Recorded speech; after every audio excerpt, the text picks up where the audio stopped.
headlines. South Korean President Park Geun-hye and her Chinese counterpart Xi Jinping voiced concern over Japan's moves to review history and to revise military policy.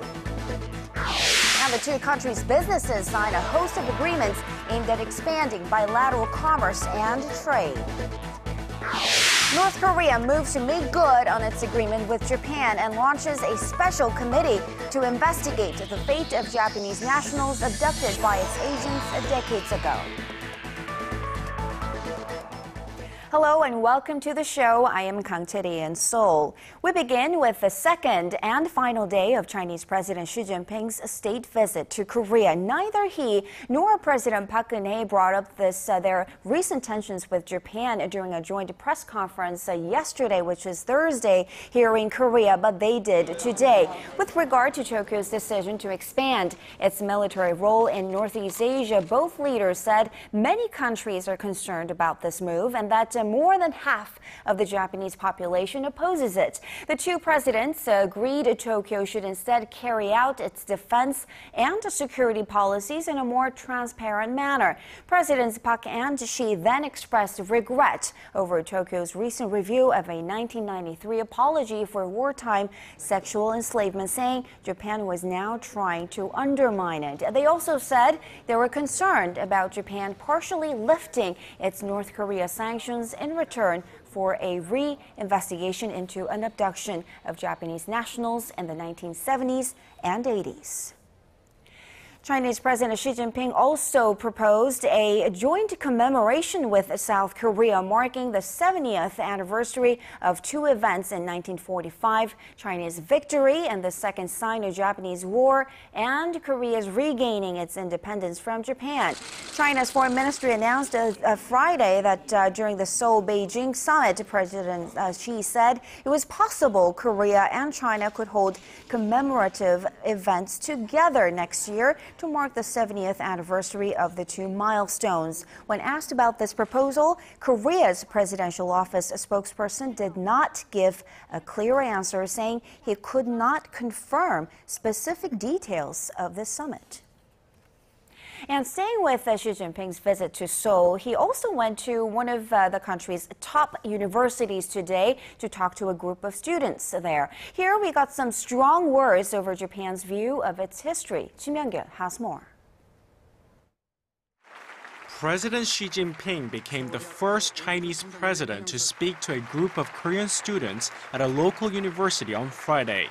In an address to some 500 students at Seoul National University, the Chinese leader vowed to further strengthen bilateral relations between Seoul and Beijing through their strategic cooperative partnership. He used strong words to recount the suffering of China and Korea under Japan's militarism in the early 20th century, describing Tokyo's actions against the two countries as barbarous and aggressive. Xi said that when the war against Japan was at its height, the Chinese and Korean people experienced a shared suffering and gave sweat and blood to help each other. The Chinese president's evocation of Tokyo's military past is seen by many as a call for Korea and China to confront Japan over its denials of history. He also said that both countries could deepen their mutual understanding by diversifying their cooperation in the culture arena. China will open up a new horizon in China-Korea relations as China will pursue peace and cooperation between the two countries. China and Korea must cooperate in order to open up new opportunities. We will strengthen cultural exchanges in the humanities and liberal arts. This will help foster friendly ties among the people of both countries. President Xi said Korea and China are each other's closest partner, biggest investor, and most favored place for travel, which has led to rapid growth in Korea-China relations. Kim Myung-gil, ARIRANG News. President Xi Jinping followed up his speech at Seoul National University by meeting with Chinese and Korean business leaders alongside President Park Geun-hye. The Korean leader used this opportunity to put forth a three-point vision for the future of Seoul-Beijing economic cooperation. Choi Yoo-sun has more. At a forum of Korean and Chinese business leaders alongside a Chinese counterpart, President Park laid out a vision for the future of economic cooperation between the two countries. Citing economic achievements from their 2 decades of bilateral ties, the Korean president stressed the need to diversify two-way cooperation from its current focus on the manufacturing sector. She said Seoul and Beijing should expand exchanges into the service sector in medicine, cultural contents, and finance, and that the direct won-yuan currency trade market that Xi and President Xi agreed to establish should help spur a new form of cooperation. President Park also talked about jointly developing and commercializing technologies in areas related to energy, environment, and climate change. Referring to trade relations, the Korean leader said it's now time to establish a stable trading environment through an FTA and expand the two countries' reach into each other's markets. She also pitched Korea's trade pacts with 47 nations to Chinese investors, saying that by investing in Korea, they would be extending their reach in the global market. President Park then proposed linking her Eurasia initiative of expanding energy and logistics infrastructure across the continent and Beijing's New Silk Road vision. She said merging the two would boost Korea and China's competitive edge. In her final remarks to the business leaders, President Park said the future of Korea and China's co-prosperity lies with their efforts and cooperation between the two governments. Wrapping up their 2-day visit to Seoul, President Xi and the First Lady returned to Beijing on this Friday. Choi Yu-sun, ARIRANG News.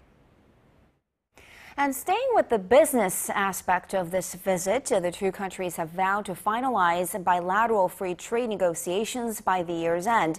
And our Song Ji-sun gives us an assessment of the potential impact of this envisioned agreement. Chinese President Xi Jinping, in a joint post-summit press briefing with President Park Geun-hye on Thursday, emphasized their will to wrap up negotiations for a bilateral free trade deal by the end of this year. Delegations from the two sides, who have already held 11 rounds of talks, will try to hammer out their remaining differences later this month. The two leaders expect the free trade deal to increase two-way trade to $300 billion next year, from $230 billion in 2013. With shipments to China accounting for 1/5 of Korea's exports, the Finance Ministry expects Korea's GDP to rise by up to 3% over the next 10 years after the FTA takes effect. Korean automakers will benefit the most as the free trade deal is expected to gradually remove the 22.5% tariff China levies on foreign cars. But Korea's agriculture and fisheries industries could be slammed by an influx of cheap Chinese products, with some exports predicting an annual output fall of some $3 billion. The Korean side wants to exclude as many agricultural products as possible by designating them as extremely sensitive items. Farmers here have urged the government to draw programs to compensate for an expected surge of Chinese products that already take up the lion's share of imported food. If Seoul and Beijing successfully conclude the trade pact, Korea will have established free trade deals with the world's 3 most influential economic powers: the US, the European Union, and China. Song Ji-sun, ARIRANG News. Now, watching all the diplomatic action in Korea today and yesterday between Korea and China, U.S. specialists in Korean affairs say the South Korea-China summit was a constructive one overall, but were largely critical of the two countries for failing to bring about any groundbreaking deal on the North Korean nuclear issue.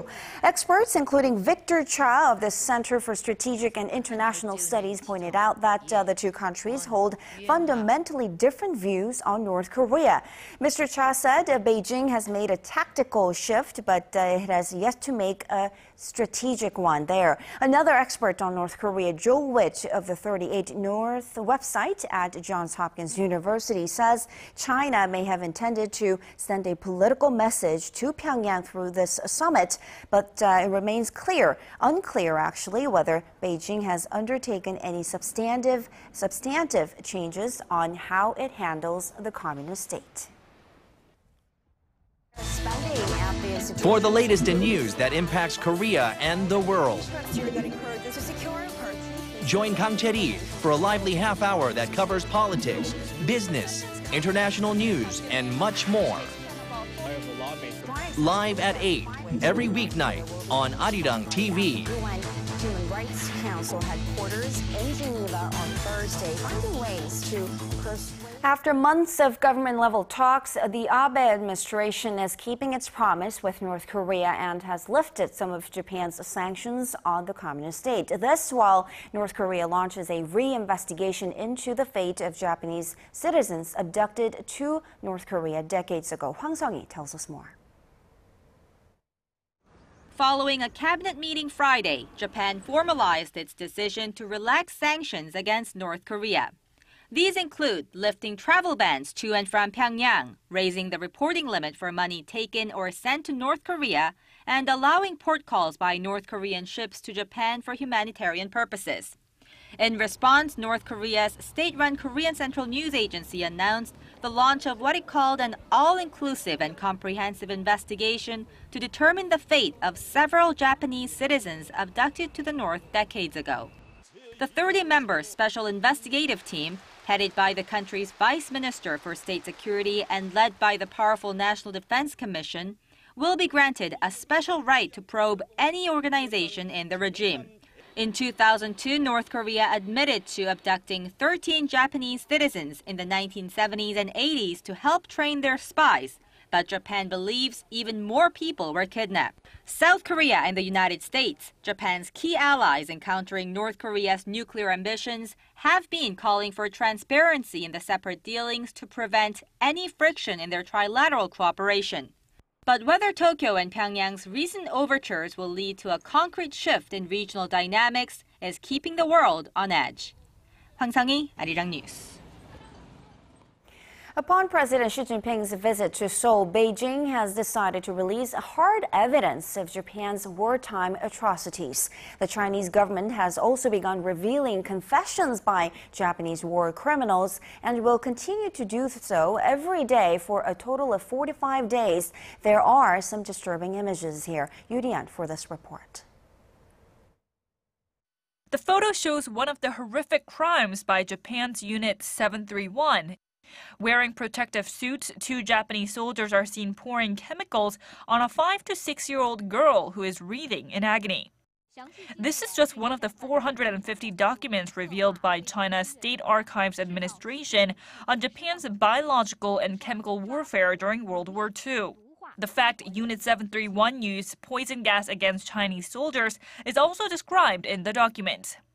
China has long accused Japan of denying its wartime wrongdoings, and in what's being seen as a timely move, China is releasing evidence of Tokyo's wartime crimes on the occasion of President Xi Jinping's visit to Seoul. On top of the hard evidence, Beijing decided to release confessions of 45 Japanese war criminals, each one for 45 days, on its State Archives Administration website. The handwritten confessions include one that says Japan kidnapped 20 women from Korea and China and used them as prostitutes for Japanese troops. These archives are hard evidence of the heinous crimes committed by Japan's imperialism against the Chinese. An editorial from China's official news agency People's Daily added weight to the move, saying Beijing needs to open the eyes of right-wing extremists in Japan who are denying history and breaking the nation's decades-long pacifist constitution. Yu Dian, ARIRANG News. President Park Geun-hye's approval rating has fallen to a fresh low. In a survey of 1,000 adults conducted this week by Gallup Korea, just 40% approved of the president's performance, while 48% disapproved. President Park's polling numbers have been on a steady decline over the past 3 weeks, largely over 2 failed prime minister nominations. The negative sentiment towards the president comes at a particularly bad time for the ruling party here in this country, which is hoping for a strong showing in by-elections on July 30th, where at least 15 parliamentary seats will be up for grabs.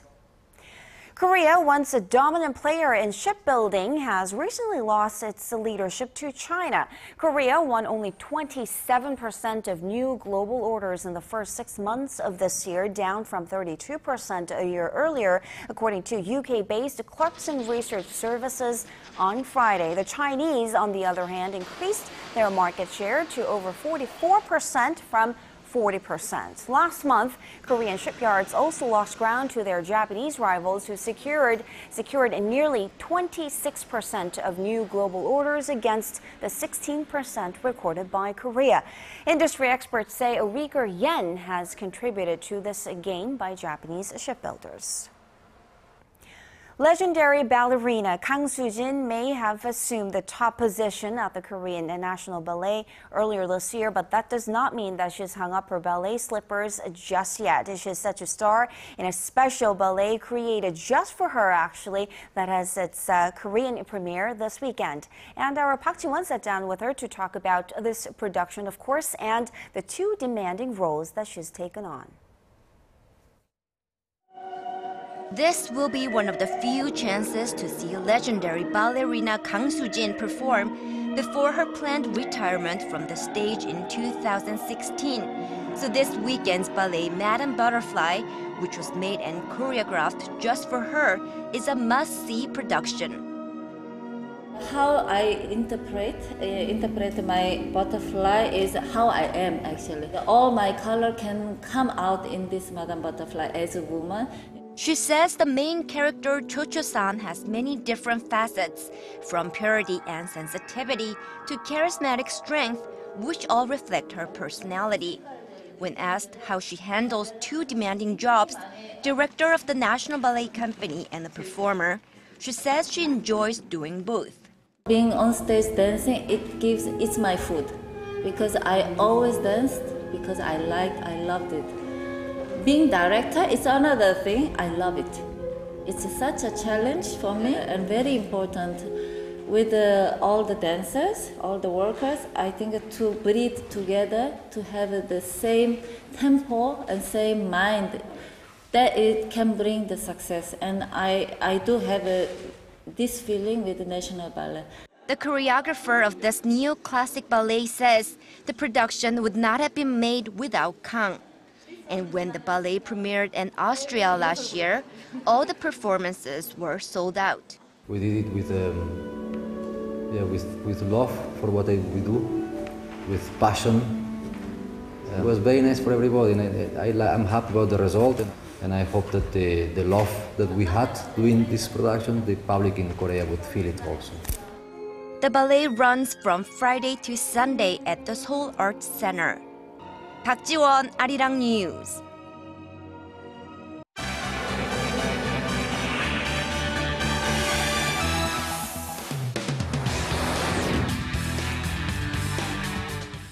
An overpass in one of the host cities of the World Cup has collapsed on a busy highway, killing at least one person and injuring dozens of others. For more on this story, Paul is joining us from the news center. Paul, do we know what caused this deadly collapse?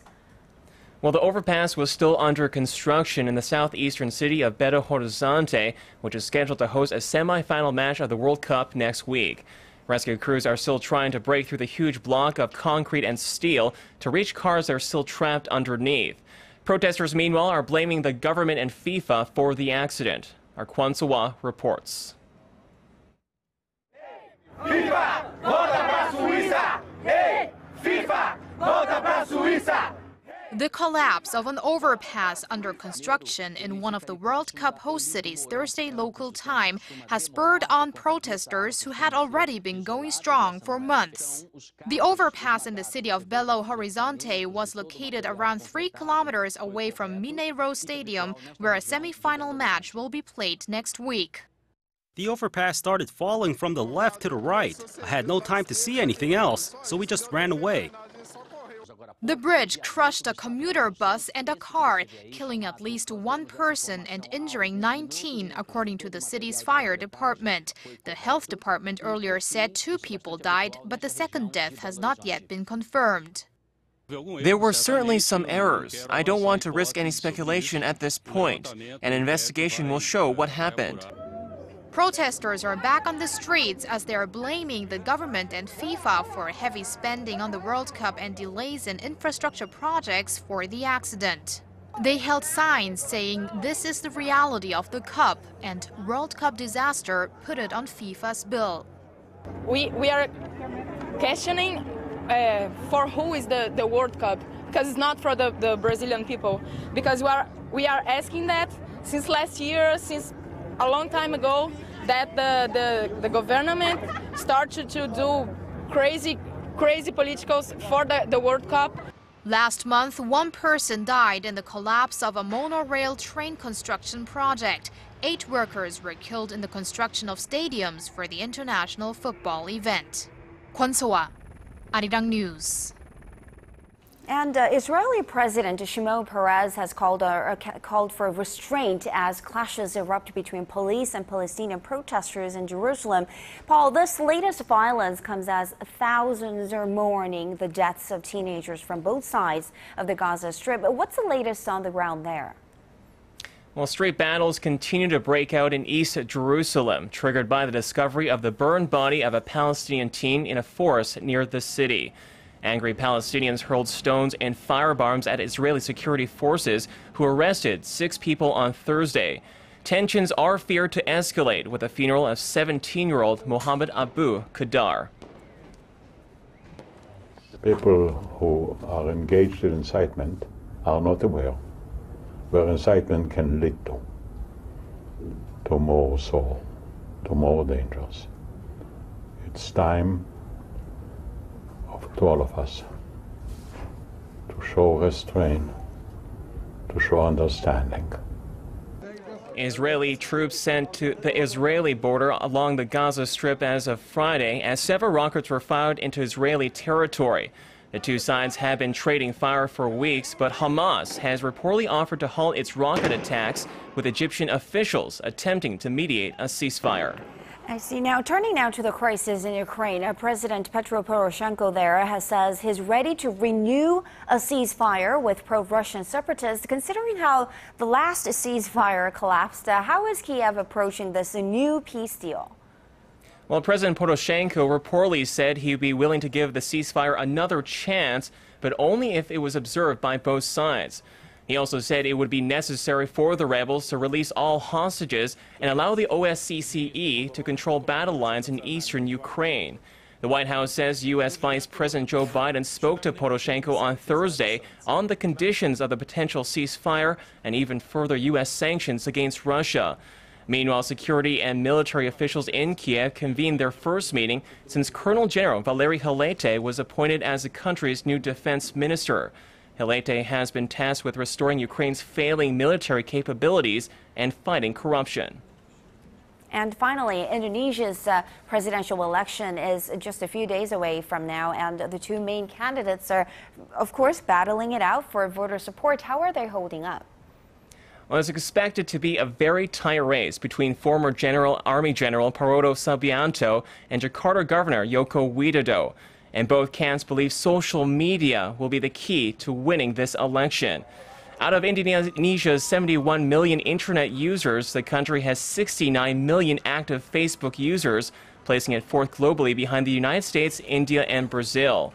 Analysts say the online campaigns in this election are expected to shape the future trend for Indonesian politics. All media is important because this is an open society that is able to access information anytime and anywhere, which is good for the development of democracy. The world's 3rd largest democracy is due to choose a new leader on July 9th, which will also mark the country's 3rd direct election since gaining independence 16 years ago. Chetty? All right, we'll be certainly watching this story. Thank you very much for those stories, and we'll see you back here in just about 2 hours.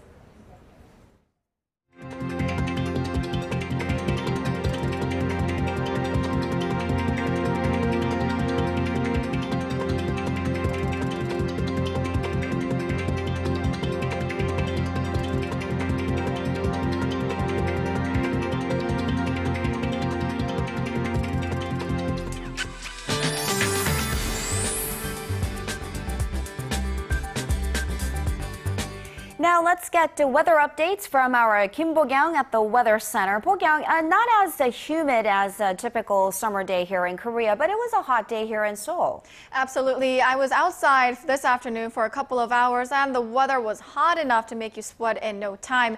Similar conditions were experienced elsewhere in the central regions, but some regions down south are getting sporadic showers at this hour. Get ready for more grilling conditions, but monsoon fronts are moving up and they are set to hit the Jeju by tomorrow afternoon, and this will spread it to the southern regions on Sunday and eventually make its way up to the central regions on Monday, leading to nationwide showers. On to Saturday's readings. Seoul soars to a hot 32. Gwangju and Busan hit the high 20s. As for other places, Jeju and Dokdo reach 23, while Mount Kumgang makes it to 26. As for World Cup weather, the round of 8 will take place and the weather looks to be nice and sunny with daytime highs peaking at 26 and 29. That does it for now. Hope you have a lovely Friday night, and I'll be back with more after 10. All right, thanks so much, Bo-kyung, for that. Always good to have you with us. And that will do it for this edition of ARIRANG News. Thanks for watching.